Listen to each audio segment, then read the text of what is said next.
welcome everybody once again to the panel Keeping the Pace on Climate Change Action. If you're following on social media, please tweet, talk about this. We want to make sure the conversation's heard. Hashtag WEF23. Let's begin. Gasping for breath. That's how the UN Secretary General described the Paris climate targets to me this week. Gasping for breath. We've had 7 years since the deal was agreed to limit global warming in Paris, and we are 4 years on from when we were all warned here in Davos that our house is on fire. Prescient too, because since 2022 was the hottest year on record. We saw heat waves in Europe, don't worry. Droughts in Latin America. Exactly, another flood. And wildfires in North Africa. Many villages in Pakistan remain submerged from flooding, and the search continues for a 5-year-old child in California torn from his mother's arms in a raging creek that followed record storms there too. You know, I watched my colleague, Larry Madawu, who was here in Davos actually, report from Nigeria, and he was waist deep in water. There's too many episodes to recount, but suffice to say an estimated 3.3 billion people live in areas of high vulnerability to climate change. Yet, it took a war in Ukraine, raging inflation, and a dramatic energy security crisis and fears to kickstart a global response that suddenly seemed to galvanize decent growth in renewable energy investment. But the truth is, and I think we all know it, we need to dramatically raise the pace and the scale of that money. We need to focus investment in emerging and developing nations that will dominate energy demand in the future. And in Secretary Kerry speak, he doesn't mind me using his words, we need money, money, money. And that's not to say that big nations like the United States, China, Japan, regions like the EU haven't stepped up with tangible support. But the IEA chief reminded me again this week, we need to quadruple current investment in renewables to $4 trillion a year by 2030. It feels like a lot, but what if I told you there's $120 trillion sitting in pension funds, sovereign wealth funds, insurance funds globally, our own money in many respects, searching for returns. If the risks can be minimized or shared, if the opportunities can be clarified, surely we can just harness a fraction more of that. It does mean profound change from business, from governments, from us as consumers too, and requires diverse forms of scientific, indigenous, and local knowledge, and we have it, by the way. We just need to listen harder. Then there's the question of sincerity. There are businesses out there that are simply not walking the walk, even as they enthusiastically talk the talk. How do we wash away the greenwashing that too many firms still hide behind? And when it comes to energy, how do we decarbonize sectors like the oil and gas sector faster? Finally, we as consumers, we have to use less energy. And richer nations have proved that when prices are high, we do that. We have to continue to do that, even as prices continue to come down. The challenges are daunting, but there are vast opportunities, and you're going to hear about this too, for innovation, entrepreneurialism, collaboration, and yes, even profits. We are in Davos, of course. Get it right, and we could address energy security and sustainable development for many generations to come. Enough from me. Far smarter minds here have all the answers, I promise. Let me introduce our panel. Helena Gualinga, co-founder of the Indigenous Youth Collective of Amazon Defenders. Secretary John Kerry, Special Presidential Envoy for Climate in the United States. Jennifer Morgan, Special Envoy for International Climate Action in Germany. Anna Borg, President and Chief Executive Officer of Vattenfall. And Jesper Brodin, Chief Executive Officer, Ingka Group. Welcome to our panel. I want to start by just getting a show of hands. And hopefully, we'll see what happens, but we'll come back to this question at the end of the panel. Who thinks we will hit the Paris targets to limit global warming to 1.5 degrees C by 2030? And just to be clear, that means peak emissions and then virtually halving them by 2030. Hands up if we will hit those targets.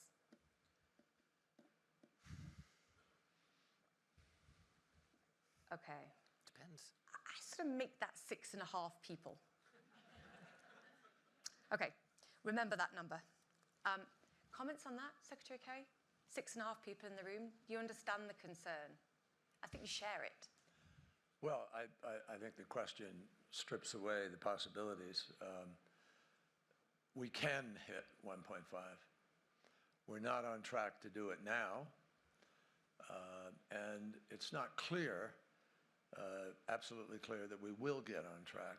I don't know if Jennifer, when she raised her hand, is talking about Germany alone or the globe.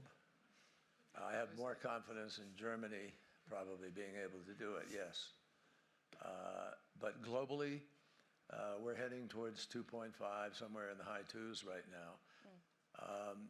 And we really must turn that around. But to turn it around, as you said, think about it.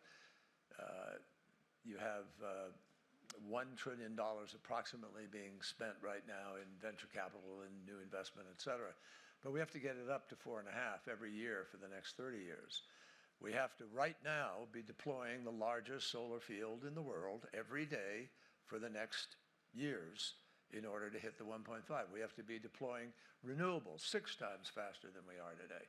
I know that in our country, we've got to pass a permitting bill before we can do that because you can't make a siting.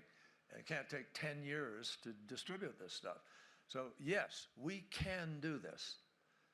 But there's not yet the kind of commitment broadly that is necessary to make it happen, and almost a collective will as if we were at war and ready to turn factories into solar panel producers and so forth. I think some of that's what we need. And, but I am hugely encouraged, I mean, much more so than I've been at any time in the last years, by what is happening right now, which opens up an even greater possibility of achieving this, because so much energy is going into, human energy is going into the new technologies. And these things, the innovations that are occurring are going to multiply and magnify on themselves. And so I really think, you know, the fact that the IEA came out and said if we fulfill all the promises that were made in Glasgow, we would be at 1.8 degrees by 2050. And if we fulfill all the promises added on in Sharm el-Sheikh, we would be at 1.7. So it's heading in the right direction. When we began this exercise, it was going from 3 to 3.5, 3.7. So we have turned this corner. We have moved in the right direction. And now the question is, will we do the things we need to do to abate emissions? This is not complicated. Our enemy are emissions. And we have to go after the emissions, and therefore cannot afford to build out a whole new infrastructure of one fossil fuel or another that is going to be with us for 20, 30, 40 years unless they are able to capture those emissions. We don't have that indication yet, or even that full capacity. Yeah, and there were a lot of ifs in there as well, as we look ahead to some of the plans. Yes, but your hand was down, despite your efforts. Talk to me about your view, because I think... My hand was up. Was it up? Yes. It was hidden. Absolutely. Oh my goodness, 7.5. I felt so lonely. Sorry about that. There you were, isolated. Okay, you're going to have to wait then, because I want someone on... In fact, no, go on. Okay. Why? Well, Change you know what, my I thought to myself, what have I done raising my hand to that question? I think it's a lovely question to ask, but I thought about getting married when the question was, will you love each other for the rest of your life? And the answer, of course, has to be yes at that moment. But then the topic is, because I'm here, committed to this cause. And you're on stage. So if I started to hesitate at this moment, it would feel wrong from a leadership perspective. But if you ask me what the question is, wait, I so think did you lie? It is a how question for was me. Was it a lie? No, but to say that, for me, it's really, and I'm fully with you as Commissioner Kerry, the optimism is that we have started to close the gap. There is optimism in so many movements that I see, and I wish I could share with all of us because I truly see the solution coming. Are we there? No, we're not there. But I think the question is rather, how do we get to it? Because 1.5 is not the target. Many people think it's a target. It's a planetary limit. So therefore, I think the question in itself almost invites to doubting it. Right now, we need to commit to it, and we need to commit to the gaps and closing them. It's a matter of existentialism for humankind. So therefore, I raised my hand. Sorry. Yeah, no, you don't have to apologize. You have to tell the truth, though. Anna, come in here, because you believe this can be done in one generation. That's what you're committed to. And you've said, look, we can do this, but we have to jumpstart investment. And I think at the crux of all of this, and it goes back to the point about money, money, money. Talk to me about your thoughts here. No, but I think that with the effects of global warming and the need to reduce CO2, but also with all the fossil-free technology development that is now happening, I think that as a leader of a business, you clearly see how the market prerequisites have changed massively. And I think that's a driving force that we have not sort of untapped the potential of yet. And that is also why I clearly state that our sort of business strategy to enable a fossil-free living within one generation is exactly that. It's our business strategy. Because if we are going to be competitive and be able to capture these business opportunities, we have to move there. And in addition, it's actually much more risky or costly to not move than to move in this direction. And I think that if you really look at this from a business prerequisite perspective, you clearly see that. And that movement has not fully developed yet. I love that idea. The costs actually are far greater than what we're arguing over, not being willing to spend or do today. Jennifer, you're half. So I feel like you're sort of in Jesper's camp, where you're like, must say yes, not sure. Talk to me about your position. Well, I think, you know, you noted all of the horrific impacts that are happening.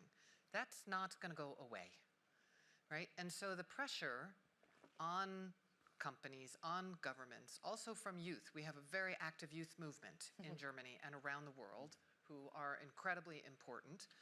That's not going away. So the technology is there. The recognition of the science is there. The costs are slowly getting incorporated in.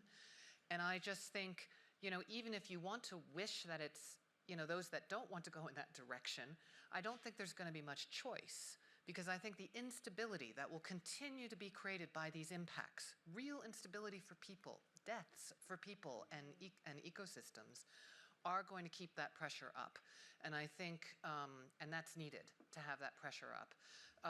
Is it immensely challenging? Will we get there? I don't know. Am I petrified that we won't? Absolutely, because of what it means. And therefore, we're doing everything that we can to keep it in sight. But I just think this question always is about the cost of action and all of these other things, and it's not taking into account the national security implications, the instability that are there, the impacts, the lives that are just going to make it harder to not take the decisions that need to be made. Helena, I left you till last on purpose, primarily because you created a flood behind us on purpose, and perhaps I think you have to give us the perspective, the reality, the fear, I think, and the life cost, the human cost of what we're fighting here. How concerned are you, and how sure are you that we'll either miss or not these targets? And what does it mean from a human perspective? Yeah. I think that, first of all, it's really important to address, and Secretary Kerry just addressed this in the beginning, we are not on pace on climate. We have to pick up the pace on climate. Yep. We're going completely in the wrong direction, and it's something that we are feeling on the ground. I mean, my community was washed away by floods only two and a half years ago. Devastating impacts on my community. And I come from an indigenous community in the Amazon rainforest, and I think many times when we're in these spaces, we're talking about cutting emissions, we're talking about how, you know, all these clever calculations of how we're going to cut carbon emissions. But really, indigenous people have been facing been on the front line of the extractive industries for decades now. I mean, I have neighboring communities that live that have oil in their water because of what the oil industry did in their communities. And now we have them causing this global issue of climate change. And I mean, emissions are not going to be cut if we don't actually keep fossil fuel underground. Let's begin with actually attacking the root cause of it. We can talk about cutting emissions all we want and come up with clever calculations and do it on paper. But if we don't keep fossil fuel underground, we will not meet 1.5. And if we look at the state of the world at, what is it, around 1.2 right now, it's already devastating. Look at what happened in Pakistan, an entire country that's been washed away. I think that right now I kind of hear a lot of talking about the green hushing instead of green washing, and I found that a really interesting conversation here, how companies are now kind of taking back their commitments or holding their tongue because they don't want to commit too much because of the state of the world, right? But we are not treating the crisis as, for example, the energy crisis in Europe that is now fueling the kind of making countries justify a new coal mine in Germany. We're not treating that crisis in Pakistan equivalently to what's happening in Europe. And if you think about it, our communities have been facing natural disasters for decades, right? And it's only been exacerbated in the last couple of years. Oh, you know what? You've given me so much material there. The question is, I can go to Secretary Kerry on keeping oil and gas in the ground rather than tackling perhaps emissions. Because I think part of the reality is, and the IEA has said this, even if we hit the Paris climate targets, around half of our energy needs are still going to come from fossil fuels, even by 2040. That's the reality we face. Or I could go to Germany and talk about coal. And I know Germany said that, look, we're still going to hit the targets for 2025, but it's tough to say to other nations, hey, get your house in order when things are going in the wrong direction, energy security irrespective. So let's go there. Let's talk about this, but also with a prism, I think, as well, of what's just been done in the United States with subsidies to fuel the technology to tackle this, and the sort of concerted, concerned response in Europe.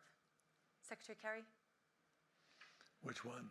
Good question, my friend. You get to choose. How about I tell you, you could talk about the IRA afterwards.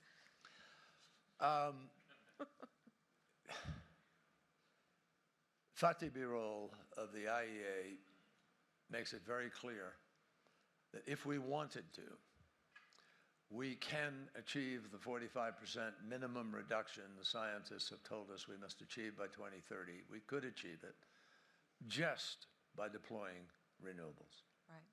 Not by opening up new fossil fuel projects. So there's a fair amount of momentum, obviously, in the marketplace and in some very powerful businesses to continue business as usual. I also think we have to be honest about the other side of that ledger, which is we will continue to have gas, particularly, some oil, because they're used in different kinds of products, and therefore they will be drilled. And the issue is, how do we use them? Gas per se sitting in a tank is not a problem as long as the process of extracting it was green, which it isn't usually. But if it is, it's not the gas alone sitting there that's the problem. It's how we use it. It's the burning of it. It's the byproduct of it. And until we can capture those byproducts, there's a certain responsibility that will fall on that industry to live up to the obligations that we've all agreed on. But do you agree they need pushing harder? I spoke to the Occidental. They need pushing harder. Well, they absolutely need to come to the table and be partners in this effort, because we can't get there if those practices aren't changed. That's part of the doubt about where we're going. Will we capture emissions? Gas is an automatic 30 to 50% reduction in emissions. Just because it's gas, it's cleaner than oil and coal, particularly. But once you burn it, you're still putting emissions up, which, if we're going to get to net negative by 2050, even after the 2030, which we could achieve with only the renewables, you're still going to have to be reducing emissions at a fairly steep curve. Now, there's a lot of work being done in CCUS, carbon capture, utilization, and storage. There's a lot of work happening in battery, longer-term storage, in green hydrogen, and it may well be, and here the gas and oil industry better watch out, in the sense that the marketplace is going to decide this. And if the price keeps going where it's going in these new technologies, they're going to be priced out of it. And that's why a lot of them are now doing R&D and developing in alternative renewable and other possibilities. So it's just not a simple kind of answer, except to say that we could be doing a much better job of holding people to a tough standard on the emissions, because the emissions are what are taking us in the wrong path. Yeah, target the emissions. Yeah. That and coal in Asia particularly. There's too much coal. Some new coal is being brought online today. That's just not, shouldn't be allowed.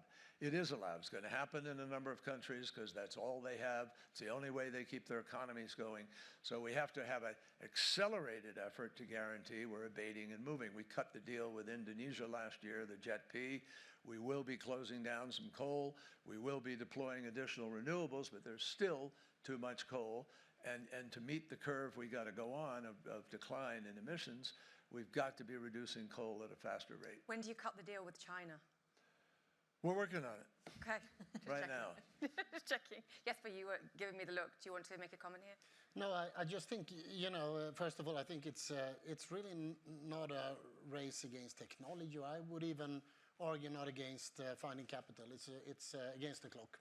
So we were late in realizing what we have done and what we are. So I think back to Helena's witnessing that whatever we do, even in the best scenario, we will pay the price for previous generations' ignorance and our own generation as well. So I think it's all about race against time.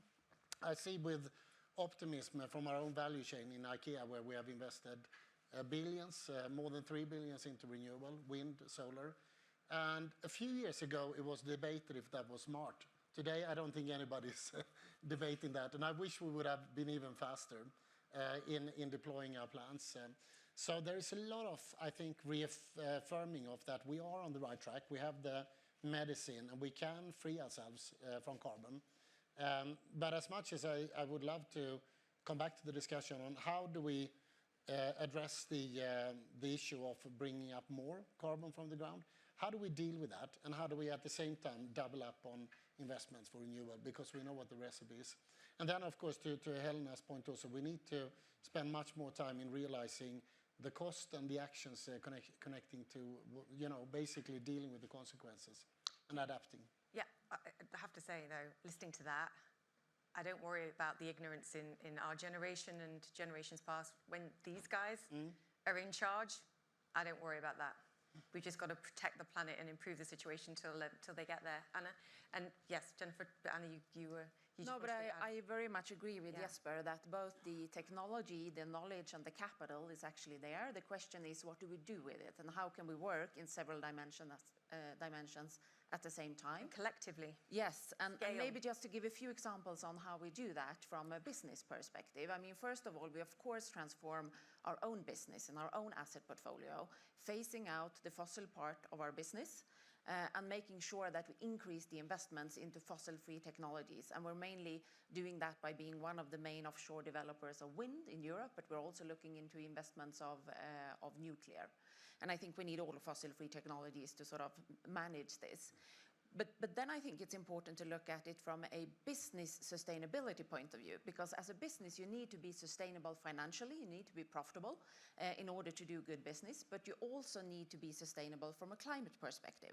To me, it's not either or. So we are committed to be in line with the 1.5-degree trajectory of the Paris Agreement. We have committed to be net zero by 2040, not only in our own business, but in all parts of the value chain, scope 1, 2, and 3.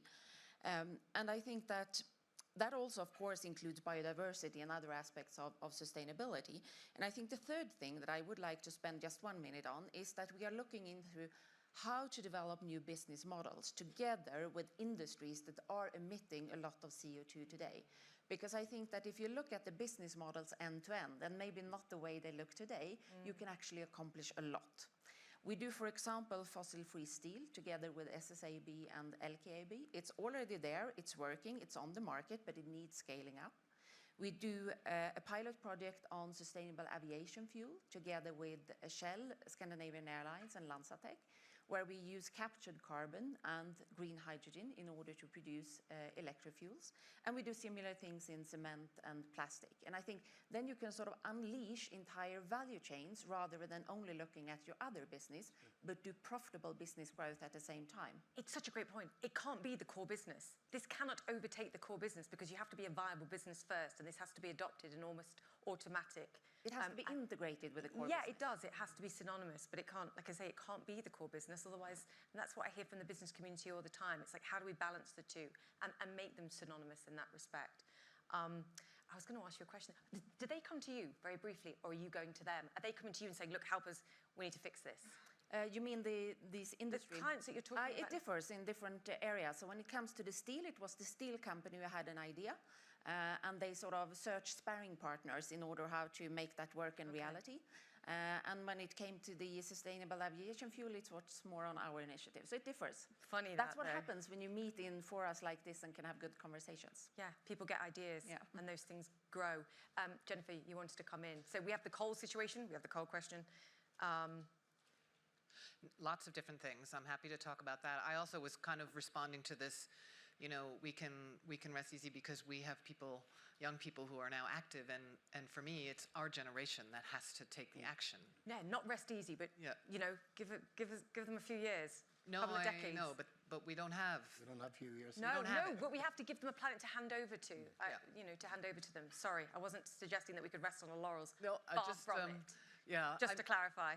So, I mean, I think just on what's happening in Germany, I think, look, what the Russian war of aggression did was it was a huge wake-up call about, number one, dependency on one country for so many of your energy, and number two, a dependency on fossil fuels and the risks that come with that. And so what Germany has been doing is phasing out our imports of Russian fossil fuels. And in order to then meet our energy needs, we started with the largest renewable energy bill in our history, 80% renewables by 2030 will come online. And not only that, but also looking at these questions that Secretary Kerry was raising about permitting. So also moving from 7 to 2 years so that you can actually move that forward. Those are tough questions in the implementation of the renewable energy future. We also are working on energy efficiency law. We've put, you know, had to find other partners like Norway and certainly the Netherlands in importing gas. We will import less gas at the end of this and have an earlier phase out of fossil fuels than before the Russian war of aggression. We also, because of the war, had to have some coal-fired power plants in reserve, which is an incredibly painful decision to make. But our coal phase out, North Rhine-Westphalia, will be 2030. We're working on 2030 in the east. 4 villages were saved, 1 was not. Incredibly difficult situation, incredibly difficult. Understand completely the frustration and of youth. For me, it's a signal, I think, not just for Germany, but if you have that level of engagement from young people, that's not going away either. And to me, as a decision maker, right, those voices, we talk about vulnerable communities, we talk about that. Well, in our country, that's often youth. And we actually have a Supreme Court finding in Germany that found in favor of youth that we had to reduce emissions sooner, therefore the 2045 greenhouse gas binding target. So we're on the case. We've had to make some very difficult decisions. I have confidence, I think Minister Habeck has, that we'll get there also on climate. I think what Germany has been through in the middle of this crisis on energy and what we thought we might be seeing last summer and where we are now, which is in a stable situation, working on climate and energy security gives me some security that we can also do that as a society on climate. Because we had to take care of the low-income populations. We had to make sure that that is there. And that's a societal conversation that we need to be having with business, but also with youth, with elderly, with the whole society. That's the conversation that's needed. Concerted industrial policy, government policy, matching and working together. Jesper? No, I just wanted to build on what Jennifer was speaking about. I think one of the challenges, and maybe the myths also that we need to bust, is when it comes to people, the many people out there. So we know from a fact in our research in IKEA, and it's been verified by other institutes as well, that the concern, which is a good thing, the global concern is on a very high level. It doesn't matter if you go to China, if you go to Sweden, if you go to the US, the concern for climate is out there. 7 out of 10 in our statistics are deeply concerned. Then comes an interesting and sometimes maybe worrying fact. How many are prepared to pay for the shift we need to do? And in our research, it's 3%. I heard BCG referred 3 to 9%, so maybe that reflects also our customer group. And the common misunderstanding here is that people don't care, but it's wrong. People simply don't have the money. So they expect us as government leaders, as corporate leaders, of course, to solve it.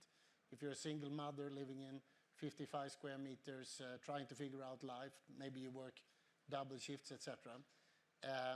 Obviously, it's the wrong thinking for us to think that, to invite you to be part of, to pay a premium. And here I think comes, even if it's difficult in reality in certain aspects, in general, we have to believe that wasteful use of resources is costly.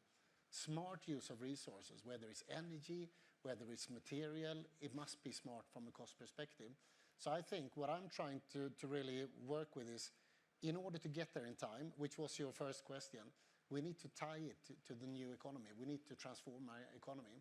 And there we know today we can do a lot. Corporate community, we can do a lot. You do a lot, Anna. But to a certain extent, we also need a totally different collaboration with the leaders of policymakers basically around the world. Help us shift subsidies to the right places, incentivize and make us move faster. And it will happen. I mean, we know the demand growth in the coming decades is all going to be in emerging and developing markets, and the Western world, the richer nations may be saying in certain cases they don't have the money. Well, we need to flood them with money too. We'll come back to that point as well. Jennifer, I know you just wanted to make a point there very quickly. Just a quick one. I mean, I totally agree, and I think that is in the that's why we need a social ecological transformation. And I think that there are very real conversations now with countries, developing countries. That's where the finance question comes in. Right. Reforming the international financial institutions to create a different alternative economic pathway there. And countries who are here from developing countries are open. They want it. They don't want an extractivist economy anymore. Secretary Kerry, we just talked about this on television, about the idea of, and it's got to come down to the IMF and the World Bank ultimately, just on this point, and the idea that the shareholders need to have a conversation and an understanding that they have to perhaps accept more risk. They have to accept with that risk comes loss in order to work with the private sector and get more private sector money into emerging markets, to developing nations, to develop technologies. And the upside there is there may be profits too. Let's be clear, startups, the technologies that we've been talking about, are the biggest shareholders of the likes of the World Bank and the IMF, to Jennifer's point here, ready to take a little bit more risk and accept that that might mean some losses and also some profits, let's be clear too. Are they ready? Absolutely. I think they're hungry, impatient, and I think there will be considerable dialogue about this and effort made over the course of the next few months. The spring meetings of the bank are in April. The World Bank and the banks come together in Washington. We are the largest shareholder, the United States, but our other sister and brother shareholders are critical: Germany, France, Britain, UK, Italy, Spain, and so forth. I think every single one of them that I've talked to is really impatient to get reform, because that reform, which will not require profound change in the charter, it will not take away their AAA rating. It has the ability, if you follow the rules but do it the right way, to significantly increase the amount of money that is available for concessional lending. But let me just point out something here so people understand this connection when I say money, money, money, money. I heard myself being quoted yesterday, and I said, God, I sound like Gordon Gekko on Wall Street or something. I actually sang it today, like an ABBA song. But look, here's the reality. You have big financial institutions. They play by rules all around the world, different in some places, but they play by rules. They also have clients. I mean, the money BlackRock has, for instance, is vast majority is owned by individuals, by entities. And they want that money treated in a certain way. And everybody has a fiduciary responsibility, those who manage money or invest money. And you can't just throw it away, and nor will they allow that to happen competitively between them. So you have to find a way to be able to motivate that money to see the virtue of investing in one of these slightly riskier conceivable, but not altogether. So let's look at the other side of the ledger. You have countries in Africa that desperately want to be able to do better by their citizens. And they want to be able to provide them energy. They want to create jobs. But to do that, they have to develop. And this is a fundamental development challenge, which is historically understandable. You don't have a revenue stream. You can't go to the market. So you have to find cheap money. You have to find money that's either giveaway money, philanthropy money, or budget money from Germany, which is quite incredible, put amazing money last year into the deal with Egypt. Couldn't have done it without Germany saying we're going to put up 100 billion euro. And not 100 billion, it was, excuse me, 1 billion. We won over, it was 100 million. 100 million that combined with others to get to about 500. And that leveraged, that gives you the ability to de-risk the deal because those entities can take the first losses, which allows the people managing the money or owners of the money to say, okay, we can do this now. We're not going to be last in line for repayment. We may even be first in line, depending on how you structure it. So this is the magic that we need, is to unleash those trillions of dollars that are looking for good investments, but they're looking for bankable investments. And there's a distinction here. So with the combination of blended finance, you have public money, philanthropy money, money that may be concessionary, and we'll talk about that, like the World Bank, et cetera. And you add that to the larger sum of money that will actually make the deal happen, which can make money. And so if you have a 25-year PPA, a power purchase agreement, at a certain tariff that may increase with inflation or whatever, you can invest in that, and pension funds can feel safe investing in that. And there are plenty of kinds of deals that produce that. Revenue producing transportation, for instance, you pay for transportation. Water treatment facilities, you pay for the water in certain places. Electricity, you pay for the electricity. So any of those revenue streams that we could now harness the energy of that motive to make some money, to feel safe, that's how we will accelerate this operation. And we're trying very, very hard to find ways to augment that pool of money that can leverage the other money. If you can get $1 billion, let's say, leveraged, that can be $6, $7 to $10 billion, which you then are investing to create this transformation. So this is doable, no question in my mind. We're working on a new structure where it's called the ETA, which is an emissions transition accelerator, which would allow a company to actually buy a credit, particularly important right now because some companies have been really good actors and they've gotten to about 80, 85, 90% of scope 1, but they can't do the last 10%. Why? Because there aren't enough electric vehicles to purchase, or there isn't a smart grid to be able to take part in. So until that happens, you don't want to lose those people from being able to be part of this transition. So if you're going to let them buy a credit temporarily for a number of years, only for the purpose of reducing those coal emissions or the fossil fuel emissions and deploying renewables. That's a virtuous. I've been an environmentalist all my life. I opposed them when they were not thought out and there weren't any guardrails. But it's possible to do this in a way that gets you some cash, which you then use to leverage further reductions while you're bringing the other things online that help those companies to be, fully performing. This is the hallelujah moment, because this is how you get from A to B in my mind, because you scale the money that is available. And I hope we get to the point where there's too much money in too few products and we're like, where can we put this money? Because I think that would be the ultimate first-class problem. We're going to come back to this in a second, because Helena, I want to ask you what you think, because this is something that could be incredibly transformative. Does this give you more hope and confidence? And be honest. If the answer's no, it's okay. Yeah. I think that when I hear a lot of these conversations, I think, it's very business first, and then we'll deal with climate, and then we'll deal with biodiversity loss, and as a secondary consequence, we might save the planet, and that needs to be reversed. First comes life, first comes planet. You can do whatever you want after that. Can they come all That's together? secondary. Because the world flows on money. I haven't seen that. I haven't seen that yet. I've only seen profit being prioritized above a healthy planet and the well-being of people. And I think it's something that the head of the UN said this morning was that the business model is not inclined with the survival of humanity. And that's something that he said in this very forum this morning. And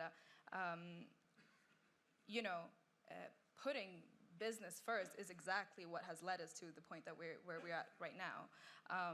And I think that, especially coming from the Amazon rainforest, we have thousands of hectares of pristine rainforest, and the only ask that we have is to let the forest stay up, right? Let's let the forest stay standing. That is the most simple solution that we can find. We find that solution in nature. It's already there.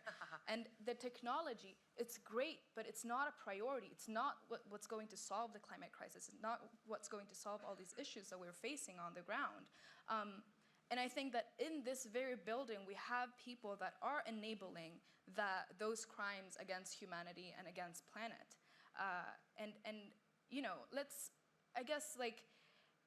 Let's not get confused here. We're talking about not expanding on fossil fuels. We're talking about not continuing to enable new fossil fuel development. That's what we're asking. We don't want any new oil wells. We don't want any new coal mines. We don't want any new fossil fuel development. Even if it's the existing reservoirs, they're there, and there's not much we can do about it.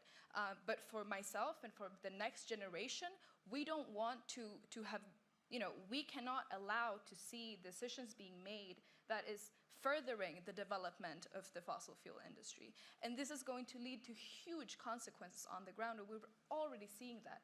When I walk in these hallways, when I'm sitting in these spaces, we really lack the sense of urgency on the ground. We really, really, really need to see it that way. And it really comes up to, really strong and ambitious leadership and decision-making, boldness. I'll defend business in one respect, in that I know a lot of CEOs who, and this entire panel, quite frankly as well, who care deeply and put a lot of money into philanthropy, in trying to continue to hire more people and create jobs. And business has responsibilities in ways that they don't fulfill, but they also do a lot of good things and keep the economy moving. I did have one CEO, I will say to me today, the biggest and best technology ever formed for carbon capture is a tree. Please protect the Amazon rainforest, to your point there. And I think it's an important point. It doesn't solve the entire problem, though, because what we need is standing forests. The planting trees is a good initiative, but what we need to do is keeping pristine rainforest that has entire ecosystems alive. And we're talking about biodiversity, and that's what needs to be at the center of the agenda. I think these conversations are really important. They are really essential, but we really need to be targeting, and we need to be looking at the bigger pictures of the main issues and what we actually need to be solving. I'm going to take you at your word and say, okay, let's put all the focus now on renewable technologies, renewable energies. And Secretary Kerry, you and I talked the last time in Davos in May, and I tried to say to you, promise me you'll get a deal done, and you couldn't make a promise, but you did it. And I think the United States needs congratulating for that, to such an extent that the Europeans are complaining. And there is an irony there in that they were complaining about Donald Trump several years ago pulling the United States out of the Paris Treaty, and now they're complaining when you actually do something about it, and feel like it's perhaps... So we're complainers. Beyond. There's nothing wrong with complaining. I understand, honestly. I think Jennifer would tell you, and President Biden would tell you, where there are some concerns, we want to try to work with our friends to work through those concerns. But writ large, taking out one provision here or there that may affect automobiles or one thing or another, the basics of the legislation are exactly what we need, and it's going to have a profound, it's already having a profound impact, because it's providing incentives to go out and do the discovery and do the R&D and deploy these new technologies. And I think our point of view is we need more of it. We need, Europe already spends an enormous amount of money, but let's go, folks. All of us need to be doing even more. Frankly, we wanted to do more than what we've already done in the Inflation Act, which is extraordinary. President Biden started at $1 trillion plus. That's a 369. It's actually going to be a lot more than that because it's not amount conscribed. It's how many people qualify for the tax credit. So you could go up to 800 billion conceivably. That's going to kick things into gear. Yep. Jennifer, very quickly. Europe do more. Stop complaining. To Jesper's point, I didn't say Well, that. first of all, we have U.S. legislation on climate. Congratulations. It's incredibly important, and that is something to celebrate in a major way. And I think I fully share, we're working it through. And I think you see also a lot of collaboration on technology, on standards between Europe and the U.S. And yeah, game on. We talked about a race to the bottom, though, in terms of emissions rather than anything else. Oh, I think, seriously, I think Ursula von der Leyen made an important speech yesterday. I mean, moving, and I think that's this issue of needing collaboration and ways of collaborating, also on things like a bioecological bioeconomy, which, that is good for indigenous peoples and local communities, but then also the competition that drives things forward, pace and scale of change. We need it. Yeah, healthy competition. Anna? Needs to be fair, but it'll be.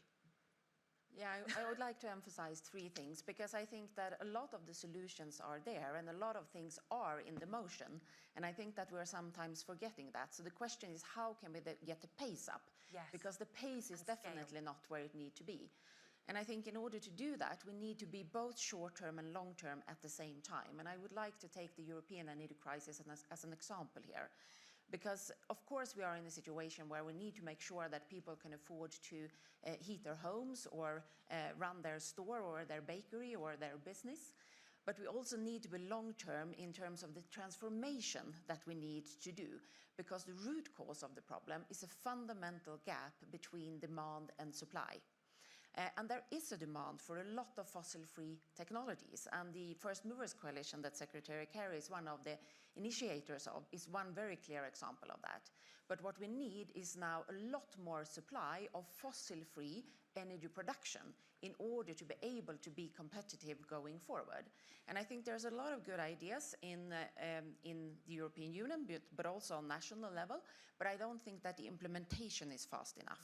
So I think that there needs to be a stimulation of investments, a regulatory stimulation of investments, rather than sort of hampering them, because we need a lot more of this fossil-free technology. I mean, we are building additional offshore wind power, additional nuclear, additional battery storages, etc. And we need more of that, but we need it much, much faster. Are you saying too much red tape? You need to get rid of red tape. It's way too much red tape, and it doesn't only go for energy generation, it goes for distribution of energy, and it goes for industry decarbonization. And I think that it's not about, for me, it's very important that it's not about being profitable or sustainable. I think it's impossible as a company in the future to be competitive unless you are sustainable from a climate perspective. And I think that it's perfectly possible to live a modern and comfortable life with a sustainable footprint. And I think it's up to us in the business community to really offer attractive and affordable customer propositions to enable that. That turns it on its head. To go from a conversation where it's like, it's going to make me less profitable to be more sustainable, to being an essential tool to be profitable and to be a viable business if you're not doing this. Jesper, you're one of the chairs of the WEF Climate Alliance, and you were asked several years ago to do this, and you said no, despite your morals, your views, and then it changed. Talk to me about the evolution of the conversations that you're having with the private sector, because I do want to talk about greenwashing. Very good.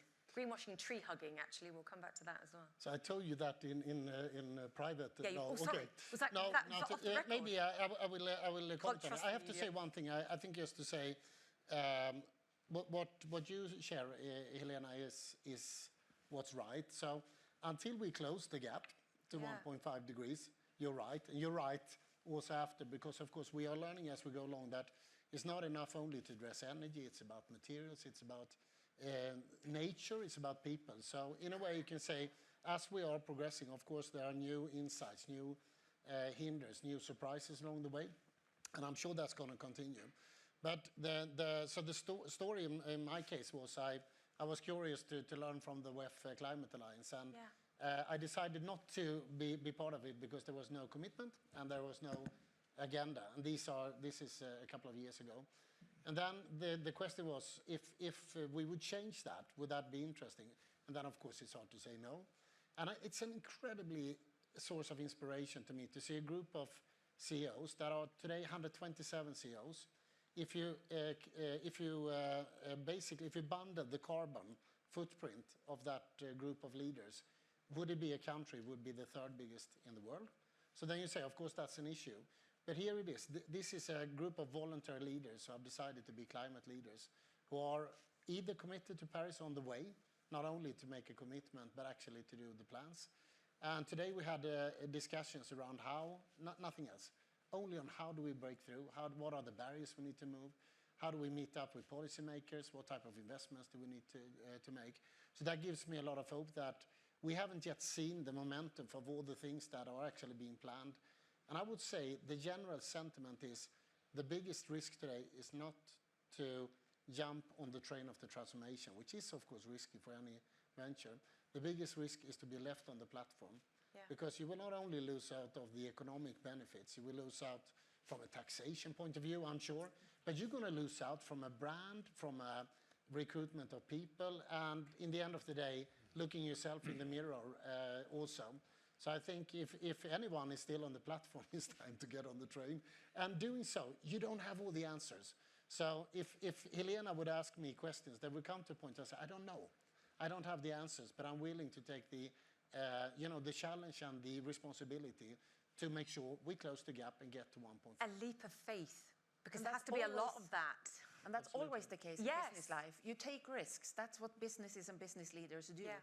And also, had you said yes without there being any commitment, that would have been greenwashing in my case as well. So I think it's a credit to you to say, what is this going to represent and what is this going to do? And then I'll jump on board and not be left on the platform or vice versa, once I know we're actually going to achieve something. Secretary Kerry, can I ask you about this role of government, private sector, engaging, its pacing on this as well? Because the message we're hearing is, for the most part, I think there are corporates out there that want to do more. It's not an ignorance.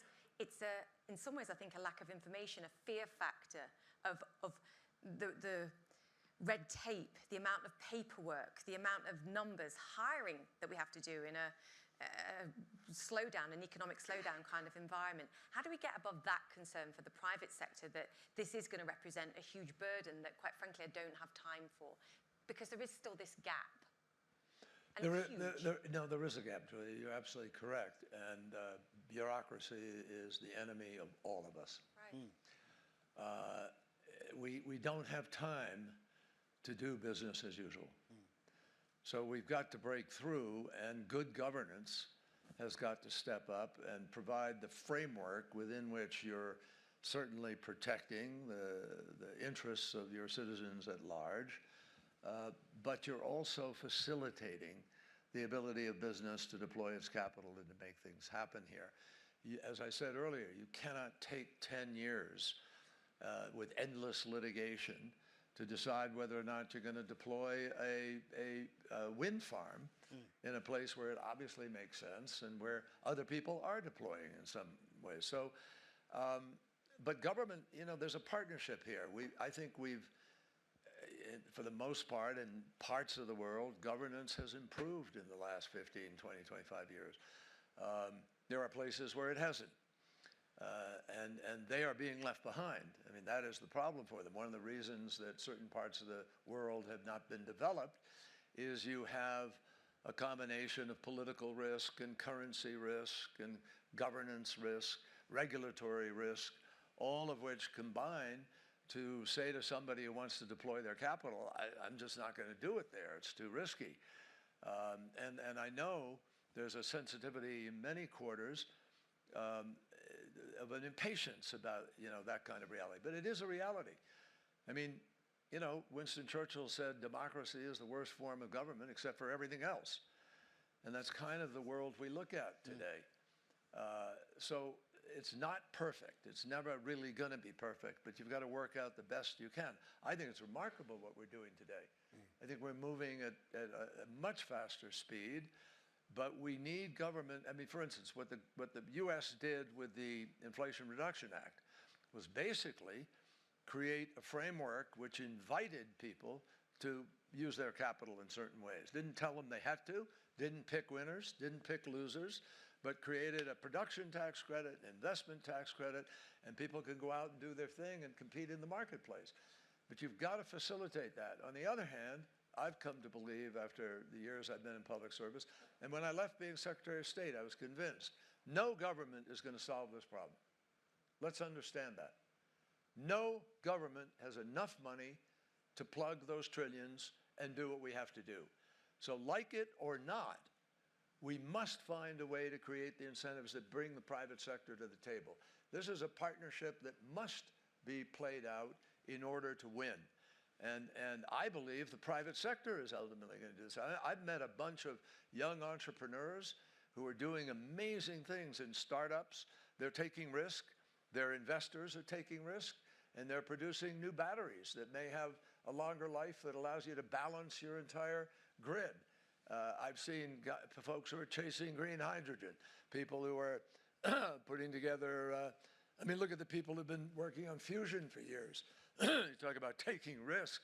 I can remember when I went to the Senate in the 1980s, and we have a big fusion program in Massachusetts. It's still going, and it's now one of the lead ones. It's a Commonwealth fusion at MIT. And they've had a breakthrough. But other than some federal money that's been put in there, a lot of people risk their money and put it there because they believe ultimately they're going to have a product that can produce revenue and you make some money. So the private sector is absolutely key to our ability to be able to win this battle. And the private sector is going to produce green hydrogen. And now we've created incentives to help make that happen. So I really feel more confident about the direction we're moving in. The marketplace of the world is moving, folks. You ought to get excited about this.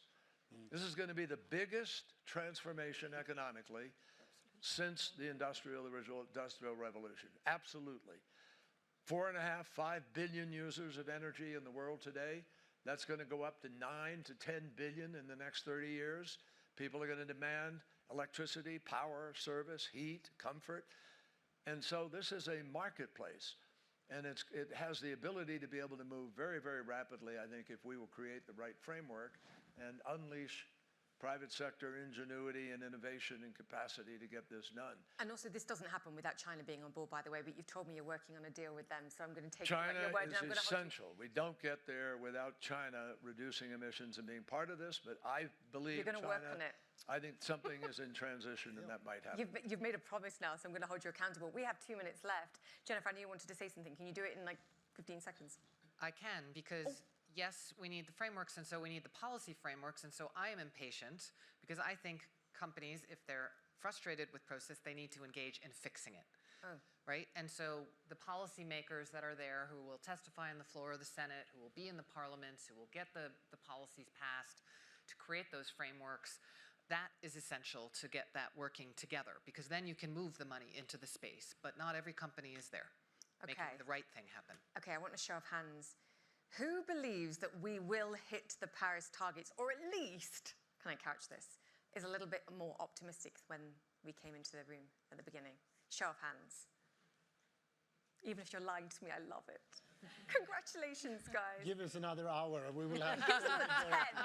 I'm ready for it. We actually have 1.5 minutes left.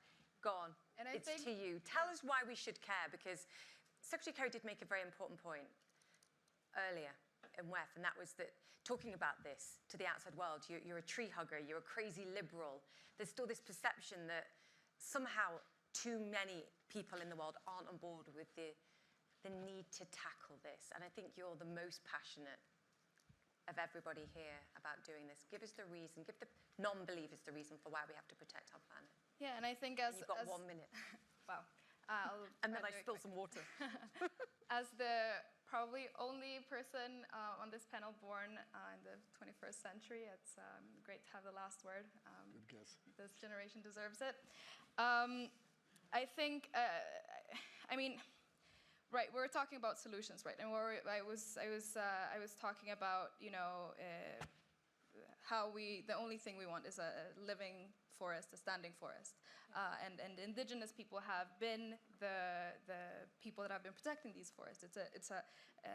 It's a great contribution that needs to be recognized in every single space. Because if we ignore that, we will see, you know, continuous human rights violations in indigenous communities. The same communities that are on the front lines of climate change, the same communities that are on the front lines of extractive industries, the same communities that are making the biggest contribution in climate mitigation. And what is it that actually makes indigenous communities do this work? It's not business, it's not, you know, investments, it's not everything that we've spoken about here. It's a mindset, it's a relationship with nature, and that conversation is essential in this. Because if we don't integrate that into this conversation, then we're losing, you know, direction. In my community, we call it the living forest. We see everything in the forest as a living being. It's a relationship of mutual respect and non-extractive.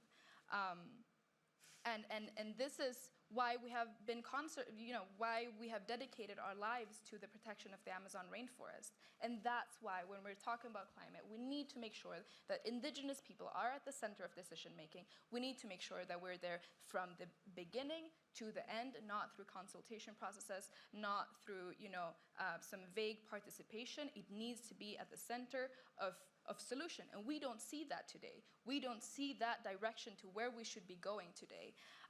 Can I give you some encouragement? I mean, we're ending right now, but we you know, oh, but I'll just add this, and please do after that.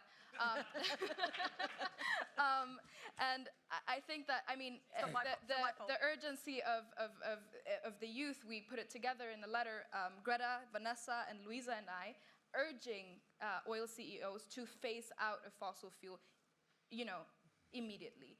And we're here at Davos to deliver that. And we launched it a few days ago. We have over 900,000 signatures that are supporting it in a matter of days. It shows, you know, the commitment of civil society. It shows the commitment of youth and where we want to be going. And I actually want to end this with an ask of the climate envoys I'm sharing this panel with. You know, the IEA, the IPCC, the Secretary General has been urging every single decision maker in the world to, you know, to commit to no new fossil fuels, no new fossil fuel exploration. And yet, these decisions are being made, you know, and completely ignoring this pled almost from younger generations. It's almost, you know, we've been advocating for it for years, and we're still going into the wrong direction. Can we walk out with a successful Davos and actually say, this is the commitment we have, we will not explore new fossil fuel? Is that a commitment that you can make to this new generation? Secretary Kelly, we do get lost. It's practicalities versus passion and love and the heart of what we're trying to protect here in the planet. Secretary Kerry, I'm breaking all the rules. No, I want to be really quick. Look, I love and respect your passion, and your voice is really critical in this. But I want you to know that today I met with your Environment Minister of Brazil, newly appointed by President Lula. We talked with Marina Silva about the forest, how we will have a different, a new approach. President Lula is coming to Washington in a few days. I am going down after that. We're going to be going into the forest. We're going to be putting together with Indonesia and with the DRC, which has the Congo Basin, an entirely new approach. Tomorrow we're having a meeting with all of those players, Indonesia, Brazil, and my co-chair of a new entity called the Forest Protection Partnership. Make sure to include Ecuador, my country, also. And we are going to be all-inclusive, and we are going to try to come up to save all of those great basins. with a new approach, an entirely new approach. And Ghana, the minister from Ghana, Minister Jinapur, is my co-chair of this new entity, this partnership, and I think you're going to see a renewed effort, which I hope will give people some faith. And by the way, a lot of businesses are stepping up and saying, we're going to put money into this effort to save the forest. We know there are 25 million people there who are indigenous, who don't have a livelihood. It's going to take some money to help provide them. We get it. And I want you to have a sense that if you work at it, sometimes these systems can actually produce something beneficial, and we're going to do our best. We owe you a better planet. We'll work on it. The panel. Thank you. Thank you.